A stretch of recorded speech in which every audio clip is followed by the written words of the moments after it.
Nous entamons aujourd'hui la diffusion de notre feuilleton de la semaine consacré à la vie sur nos autoroutes. Sur ces axes, tout semble filer à vive allure. Pourtant, derrière chaque trajet, il y a des femmes et des hommes qui veillent, entretiennent et interviennent pour garantir la sécurité des usagers. C'est avec eux que nous débutons ce premier épisode. Sandra Julien, Isabelle Griffon, Claudine Crène. Reims, au carrefour des autoroutes du Grand Est. Ici, rien n'arrête le flux interminable des véhicules qui traversent le pays d'un bout à l'autre. Les héroïnes de ce système tentaculaire, l'A4, l'A26 et l'A344. Sur le bitume de ces autoroutes, il se passe bien des choses. Lorsque nous embarquons avec Eddy, cela fait déjà plus de 3 heures qu'il est en patrouille. J'ai commencé ma journée à 5 h du matin. C'est plutôt calme. Parmi ses missions, l'entretien des aires d'autoroute. Ce matin, il en a 6 à nettoyer sur la 26. C'est pas la partie la plus agréable, mais bon, faut bien le faire. Ça peut rester propre quelques jours, mais aussi être sale très vite. On peut avoir un passage et 10 minutes après, il suffit qu'une personne passe et puis c'est ressale, quoi. Mais le plus important reste la sécurité de la route et de ses utilisateurs. Pour un patrouilleur, c'est la priorité.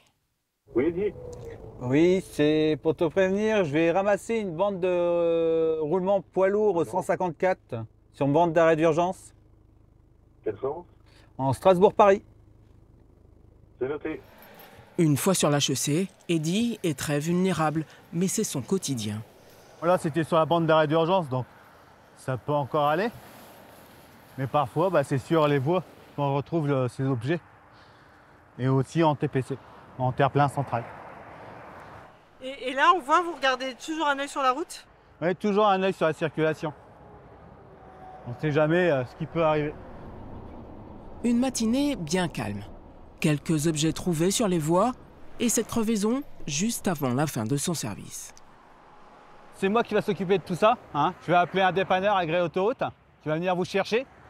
Et ce dépanneur va voir directement avec votre assurance. OK? C'est tout bon? Restez en sécurité. Oui, vous pouvez rester en haut, en sécurité.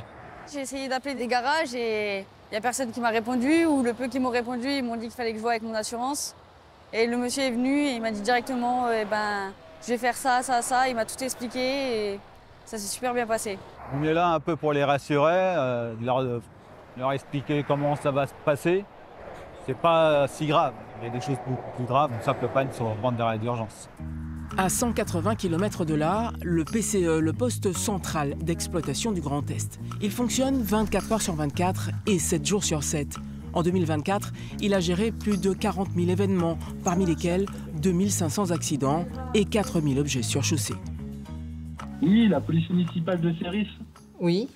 Je vous appelle parce qu'au point kilométrique 25.4, en direction de Paris, là, sur la 4, il y a un véhicule en panne sur la zone de chantier, là. Alexandra est l'un des 4 opérateurs du jour. Elle a en charge le secteur d'autoroute compris entre Châlons et l'approche de Paris. Depuis ce poste, je peux être en relation avec le patrouilleur, avec des équipes du groupe SANEF, avec des pompiers, avec des gendarmes. Dès qu'ils rencontrent un problème sur l'autoroute, on nous appelle soit par le téléphone, soit par les bornes d'appel d'urgence. Sa mission, gérer le trafic en temps réel et veiller à la sécurité des agents et des usagers des autoroutes. D'accord, j'envoie le patrouilleur et le dépanneur. Chaque écran a une fonctionnalité différente. Ici, on a donc l'écran qui montre le réseau de bornes d'appel d'urgence. Donc une borne sonne, elle atterrit ici et tombe directement sur son téléphone.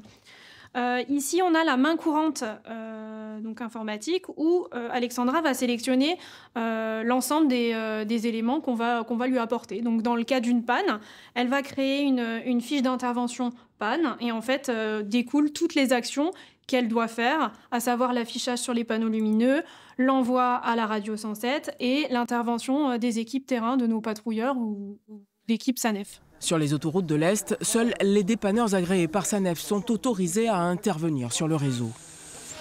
Qu'est-ce qui vous est arrivé? Le temps de panne.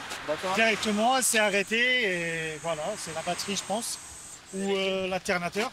La clé, elle est à l'intérieur. Merci. Sur la route, j'ai perdu de puissance et voilà, je me suis arrêté. J'ai mis les feux de détresse, ça ne marchait pas.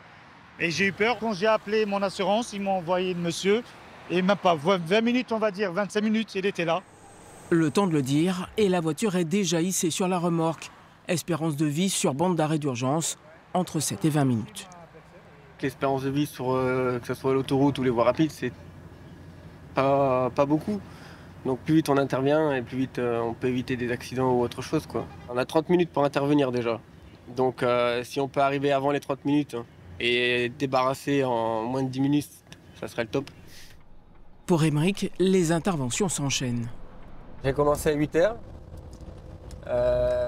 Et puis il est 19 h et je suis encore dehors. Voilà. Vous voyez? Ça sonne encore là. On laisse Émeric continuer. Il y a encore beaucoup de gens et de métiers à découvrir sur ces autoroutes. C'est ce que nous verrons demain.